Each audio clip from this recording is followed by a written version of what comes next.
There's a storm brewing in Hollywood, and it just crashed straight through the door of independent journalism. Blake Lively and Ryan Reynolds, two of the most powerful names in entertainment, have officially subpoenaed Popcorn Planet's Andy Sr. Yes, you heard that right. A federal subpoena aimed not at a fellow A-lister, not at a studio head, but at a journalist. Why? Because he dared to tell the truth they didn't want you to hear. Andy didn't sign up for a war, but now he's at the center of one, and it's not just about him. This is about every creator, every whistleblower, every journalist who refuses to bend to the will of celebrity PR machines.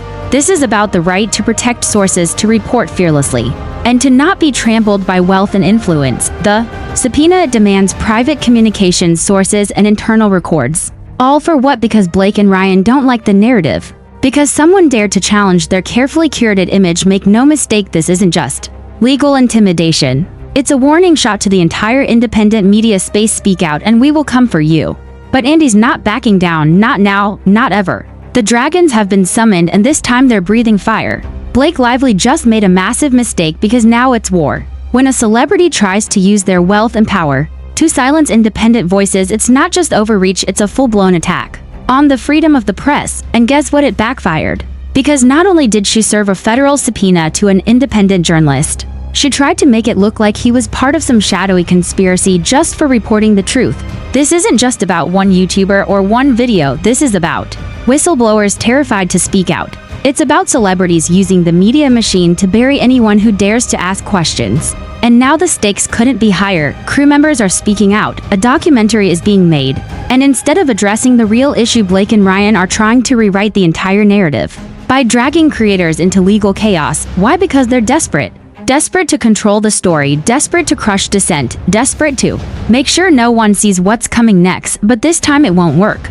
Because the response is crystal clear: not on our watch, it's official. Blake Lively has subpoenaed me, and not just me, others too, but I'm going to speak for myself. Because this is bigger than a subpoena, this is about journalistic integrity. This is about free press. And it's about the staggering level of delusion and desperation that some of the most powerful celebrities in the world are now showing, all because they don't like the narrative that's unfolding. I'm staring down the barrel of a subpoena, federal no less, served not just on behalf of Blake Lively, but very clearly with the weight of Ryan Reynolds behind it too, and I am not backing down. You don't get to drag my name through the mud just because I shared information you didn't like. You don't get to send legal threats, subpoenas, and weaponized PR to try and intimidate me into silence. I'm not your dragon, I'm not your scapegoat, and I'm certainly not your journalist for hire. I'm an independent voice, and I will not be silenced by Hollywood power plays. What Blake and Ryan are trying to do here, it's not just intimidation, it's a campaign. A calculated campaign to discredit independent journalists like myself, Candace Owens, and others, who are simply covering the facts. They want to paint us as paid operatives, as if we're part of some shady backroom deal with Justin Baldoni, but that couldn't be further from the truth. I'm not in contract with anyone. No one tells me what to say, and I have never ever accepted a cent to report the stories I cover. That's not journalism, that's propaganda. And what I do is not propaganda, it's uncomfortable truth. They want my sources. They want my emails. They want every interaction I've had with anyone tied to this story, especially anyone remotely linked to Wayfarer Studios. Why? Because they're scared. Scared of what might come out. Scared that the documentary I've been producing, it ends with justice, will lift the veil off of what really happened. And let's be clear, this isn't just about the case anymore. It's about protecting the crew members who are now scared for their jobs, scared for their safety. People who have worn masks in interviews with me because they're terrified of Blake Lively. That's the level we're dealing with. And now the subpoena is an attempt to burn everything down, to make an example of me, to send a message to others. But the only message I'm sending in return is this: no, you will not get what you want. I will not betray the people who trusted me. I will not hand over my integrity just because you can afford more lawyers than I can. You want a war? Fine, you've got one, because I'm not afraid of you. I'm afraid of what happens if I back down. There are days you wake up thinking the headlines you're about to report on belong to someone else. But then it happens to you, not metaphorically, literally. You open your inbox and see it plain as day: you are hereby subpoenaed. There it is, my name, a federal demand. Signed, sealed, and delivered courtesy of Blake Lively. Not just Blake though. Let's be honest, Ryan Reynolds' fingerprints are all over this too, and suddenly the story shifts.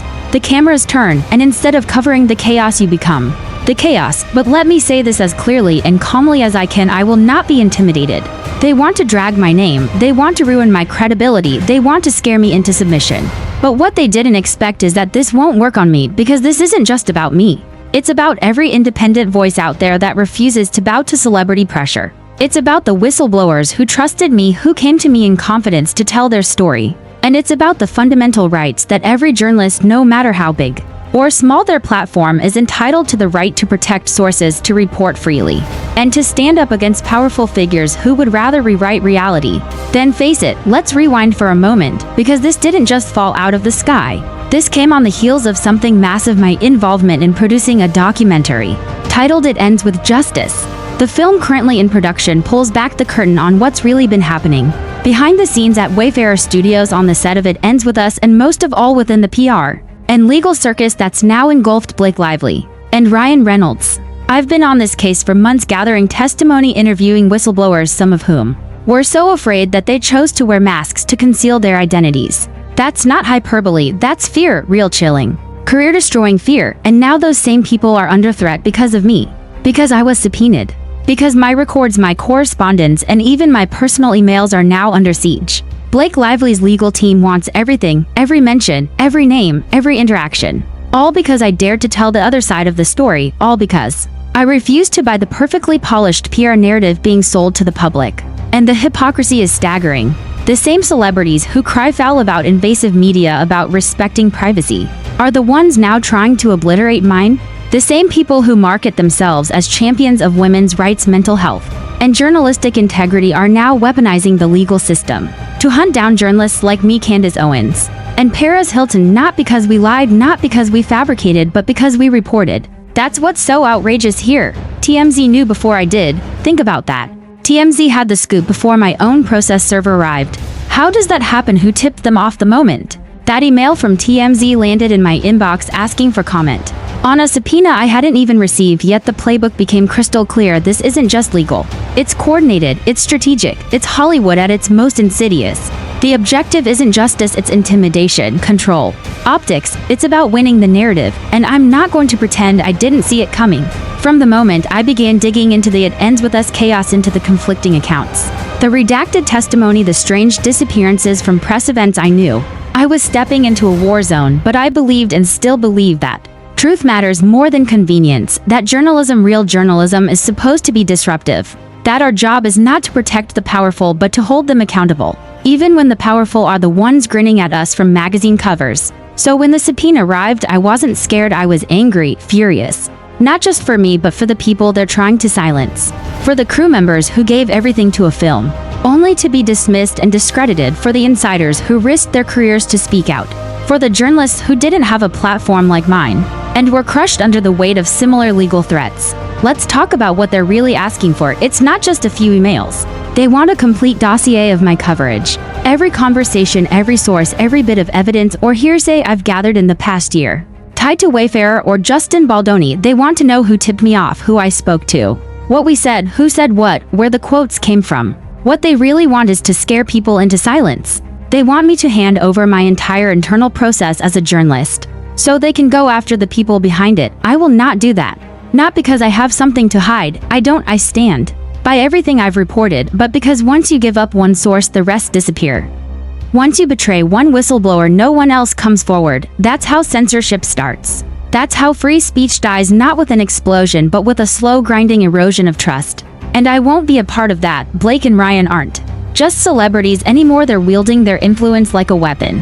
And the media, some of the most powerful legacy outlets in the country, are playing along. They're echoing the same half-truths, the same mischaracterizations. Independent YouTuber caught in smear campaign. No. What's actually happening is this: an independent journalist is being dragged through the mud for reporting accurate, verifiable statements, some of which were already publicly released to TMZ and People magazine by Blake and Ryan's own opposition. But now that I got them first, that's a problem. Suddenly journalism is a crime. Suddenly getting a public statement from a lawyer is suspicious. Suddenly being accurate is dangerous. The goalposts keep moving and the stakes keep rising. And all because this couple, this incredibly wealthy, powerful Hollywood couple, is embarrassed. Embarrassed that the public didn't buy the story. Embarrassed that their behavior at junkets and behind the scenes is being exposed. Embarrassed that their empire might crack under the weight of truth. Let's call this what it really is, a war on independent journalism. And it's not just me, it's Candace, it's Perez, it's every voice that doesn't belong to a major network or a legacy publication with a publicist pipeline. They want to discredit us, label us as conspiracy theorists or YouTubers, as if that somehow invalidates the real documented evidence we've uncovered. And let's be clear, this is about retaliation. The timeline shows it. The moment the whistleblower footage came out, the moment my trailer dropped, the moment Candace exposed internal conflicts at Wayfarer, suddenly subpoenas start flying. Suddenly lawsuits expand. Suddenly journalists are being dragged into the fray, not because we created falsehoods, but because we shared what they didn't want seen. I am not ashamed of the work I've done. I am proud of it. I have honored my sources, vetted my information, and acted with more journalistic rigor than many of the institutions currently parroting Blake's version of events without question. And I will not stop. I will not hand over private correspondence. I will not reveal my sources. I will not bend to pressure. If that means being held in contempt, then so be it. If that means financial ruin, then so be it.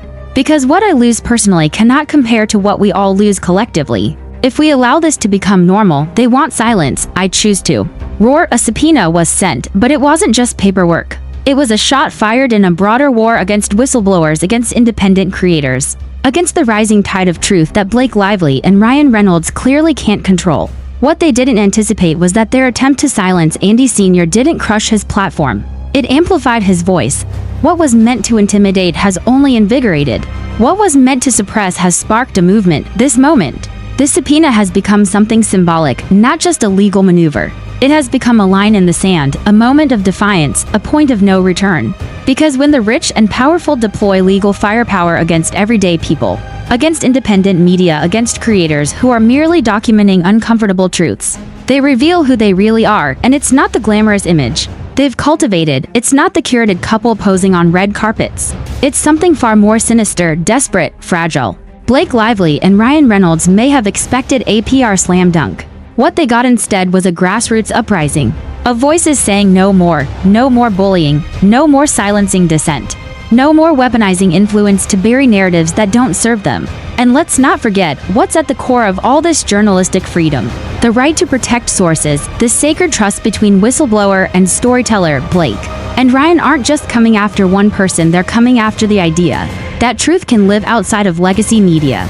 They're trying to frighten every future whistleblower into silence. They're trying to make sure the next production assistant, the next abused crew member, the next underpaid, mistreated, ignored insider thinks twice before coming forward. Because if Andy is forced to give up his sources, if he folds, then the signal is loud and clear. It's open season on free press, on YouTubers, on creators, on independent voices. But that's not happening, not this time. And he said no, loudly, publicly, and he's not standing alone.